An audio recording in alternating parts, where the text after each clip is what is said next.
Ажырасқан адамдармен қыздармен сөйлесіп көр, маған күйеуімнің жылулығынан басқа ештеңе қызық емес. Бүкіл карьерамды берер едім дейді. Мына жақтағы өмір оларды алдап ажырастырды да, соны өкінішке апарды. Бір кино көрдім, ұмытып қалдым, ана бір атын ұмытып қалыптым, бір кинотеатрда болды, өткен жыл болды сол кино. Ішінде Баян Есентаева ойнайды, Бауыржан Шаудаков кім еді ағамыздың аты? Сол ойнайды. Иә, сол кісілер ойнайды. Жалпы киноның бергісі келген мынадай ғой, ана қыз карьераны қуып жүре берген, жасы 40-қа келген ғой. Енді ол менде бәрі бар дейді да, бірақ сәбилі болғысы келеді, не болғысы келеді. Мен егер де артқа қарай 20 жылға қайтарса дейді, мен басқа жол таңдар едім дейді да. Мынаның бәрін ысырар едім дейді. Бәрі бар анада. Роскош дейді ғой жаңағы.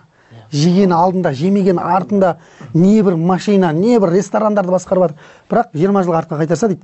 Киноның маған берген жері сол күшті сол болды да. Кино негізі осындай нәрселерді беру керек қой. 20 жыл артқа қайтарса дейді. Онда мен өмірді басқаша өткізер едім дейді. Тұрмысқа шығар едім дейді да.